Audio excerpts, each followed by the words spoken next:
بسم اللہ الرحمن الرحیم نحمدہ ونصلی علی رسولہ الکریم۔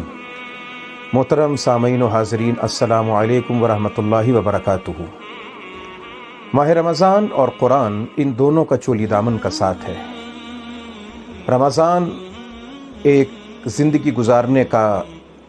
زندگی کو اللہ کی طرف لے جانے کا مہینہ ہے، اور اس رمضان کے نصاب کا اور سلیبس کا نام قرآن پاک ہے۔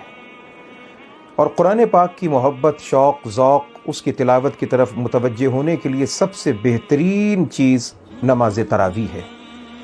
اسی لیے ہم غور کر کے دیکھ سکتے ہیں کہ ہمیشہ امت میں خود کو مسلمان کہنے والے افراد میں وہ تمام لوگ کہ جنہوں نے نماز تراویح کا اہتمام کیا، نماز تراویح کا احترام کیا، اس قوم میں، اس کے بچوں میں، بڑوں میں، بوڑھوں میں ہم کو حفاظ نظر آتے ہیں۔ اور خود کو مسلمان کہنے والے وہ طبقات و افراد کہ جن میں نماز تراویح کا نہ اہتمام نہ احترام، وہاں پہ ہم کو حفاظ کی تعداد نظر نہیں آتی۔ نماز تراویح رسول اکرم سرور دو عالم صلی اللہ علیہ وسلم کا ایک پسندیدہ عمل، اور موجودہ حالات و واقعات میں جو صورتحال ہمارے سامنے آ رہی ہے، اس موجودہ صورتحال میں بحث اس بات کی نہیں کہ نماز تراویح گھر میں ادا کی جائے یا مسجد میں ادا کی جائے، دونوں طرح سے اختیار ہے۔ اس چیز کو بنیاد بنا کر، اس چیز کو ایک مرکزی نقطہ بنا کر بہت سارے کالم نگار، بہت سارے ٹی وی پر بیٹھنے والے سقراط اور بقراط، بہت سارے اپنے آپ کو دین کا مفکر سمجھنے والے، اپنے آپ کو دین کا بہت بڑا چیمپئن تصور کرنے والے افراد اس کی حیثیت کو مشکوک بنانا چاہتے ہیں۔ اس کی حیثیت کو، اس کی جو قطعیت اور اس کی واقعیت ہے، اس کو ختم کرنا چاہتے ہیں، اور ان کی زبان سے بہکے ہوئے الفاظ ادا ہوتے ہیں کہ یہ حضرت عمر کی ایجاد ہے رضی اللہ تعالیٰ عنہ کی۔ یہ ایجاد والی بات نہیں۔ نبی علیہ الصلاۃ والسلام فرماتے ہیں کہ یہ تم پر لازم ہے کہ میرا اتباع کرو اور میرے صحابہ کرام خلفاء راشدین کا اتباع کرو۔ اور عمر فاروق رضی اللہ تعالی عنہ، جن کی ہیبت، جن کا رعب، دبدبہ، جلال، جن کی شان و شوکت، جن کی عظمت، جن کی واقعیت، اور نبی علیہ الصلاۃ والسلام کی جماعت صحابہ میں جو ان کی ممتاز ترین حیثیت ہے کہ جس میں ان کو محدث کے لفظ سے یاد کیا گیا کہ حضرت فاروق اعظم رضی اللہ تعالیٰ عنہ کے بے شمار مشورے ایسے ہیں کہ جو فرش پر بیٹھ کے مشورے دیتے ہیں، عرش معلیٰ سے پروردگار عالم کی بارگاہ سے اس مشورے کی تائید میں آیات قرآنی کا نزول ہو رہا ہے۔ فاروق اعظم رضی اللہ تعالیٰ عنہ نے تمام صحابہ کرام کے مشورے سے، ان کے اجماع سے، ان کو اکٹھا کر کے جس مجمع کے اندر، جس اجماع کے اندر حضرت عثمان غنی بھی ہیں، علی مرتضیٰ بھی رضی اللہ تعالیٰ عنہ، اور دیگر بڑے بڑے کبار صحابہ کرام ہیں۔ اور یاد رکھیے کہ یہ بہت دقیق علمی بحث ہے، اس کے پہلو میں جانا نہیں چاہتے کہ جب کسی چیز پر صحابہ کرام کا اجماع ہو جائے تو اجماع ہونے کی وجہ سے وہ چیز اپنی قطعیت میں، اپنی واقعیت میں، اپنی مضبوطی میں، اپنے وزن میں، اپنے استقلال میں، اپنے استدلال میں، اپنے استنباط میں، اس کی حیثیت آیات قرآنی کے مترادف ہو جاتی ہے۔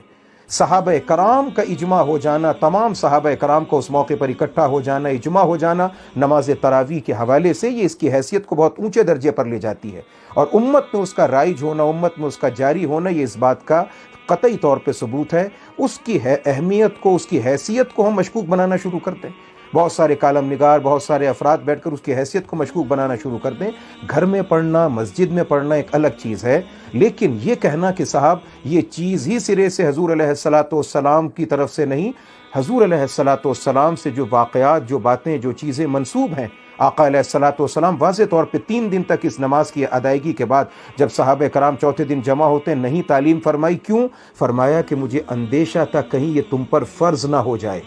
یہ بات ہی اس بات کا ثبوت ہے اتنا بڑا کہ اس کو کتنی محبت ہے، اس نماز کو اللہ سے، اس نماز کے پڑھنے والے کو اللہ سے کتنی محبت، اور نبی علیہ السلام سے کتنی محبت۔ اور اس میں یہ کہا جائے کہ فاروق اعظم رضی اللہ تعالیٰ عنہ کی ایجاد ہے، گویا کہ اس میں حضرت عمر رضی اللہ عنہ کی تضحیق کا، توہین کا پہلو ہے۔ اور آپ دیکھ سکتے ہیں سوشل میڈیا کا دور ہے، اللہ کریم ہر بات کو دنیا کے سامنے آشکارا کرتے ہیں۔ ہر وہ شخص جو سوشل میڈیا کو دیکھنے والا ہے بخوبی جانتا ہے کہ سب سے زیادہ ٹک ٹاک، مزاحیہ، سب سے زیادہ میمز کس کے بن رہے ہیں؟ لڈن جعفری، وہ شخص جس کا مذہب، جس کا عقیدہ، جس کا ایمان ہے صحابہ کرام کی گستاخی، اور اللہ تبارک و تعالیٰ دنیا میں دکھا رہا ہے کہ جو میرے نبی کے صحابہ کرام کا گستاخ اور ان کا مذاق اڑاتا ہے، میں دنیا میں اس کا مذاق اڑوا دیتا ہوں، اسے نشان عبرت بنوا دیتا ہوں۔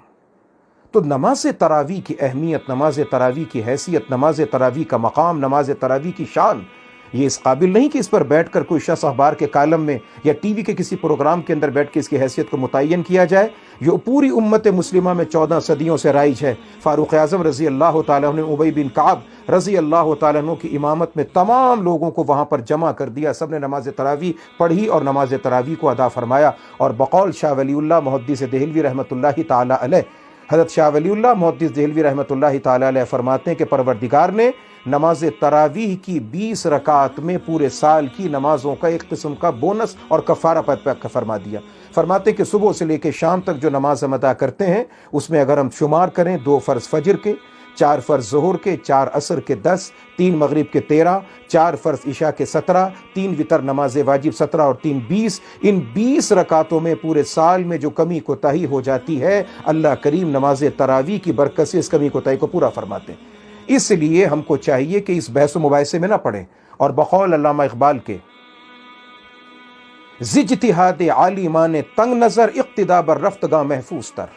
یہ جو دائیں بائیں کے لوگ نکل کر نئی سے نئی باتیں، نئی سے نئی چیزیں کر رہے ہیں، اس قسم کے 2 اینٹ کے ملاؤں سے اور 2 اینٹ کے مجتہدین اور ان مفتیان جدیدہ سے بہترین طریقہ کار یہ ہے کہ جو محفوظ ترین، محبوب ترین، مضبوط ترین راستہ ہے، اس راستے کو ہاتھوں سے نہیں دانتوں سے اس راستے کو اس وقت میں مضبوطی کے ساتھ پکڑا جائے اور اس راستے پر گامزن رہا جائے، اور نماز تراویح کی اہمیت کو، اس کی حیثیت کو مشکوک قرار دینے کی، اس کی حیثیت کو کم کرنے کی کسی بھی کوشش کے اوپر نہ کان دھرا جائے، نہ اس پر عمل کیا جائے۔ اللہ تبارک و تعالی تمام حفاظ کرام، سننے والے، سنانے والے، سامعین، تمام نمازی حضرات، اللہ تعالیٰ ان سب کے لیے خیر و برکت کا معاملہ فرمائے، اور حفاظ کرام کی اس مجلس کو، محفل کو، اور اللہ کریم حفاظ کرام کی اس محنت کو نماز تراویح کی شکل میں تا صبح قیامت زندہ و پائندہ و تابندہ رکھے۔ اللہ کریم ہم کو رمضان اور قرآن ان دونوں چیزوں کی برکات سے فیض یاب ہونے کی توفیق عطا فرمائے۔ وآخر دعوانا ان الحمد للہ رب العالمین۔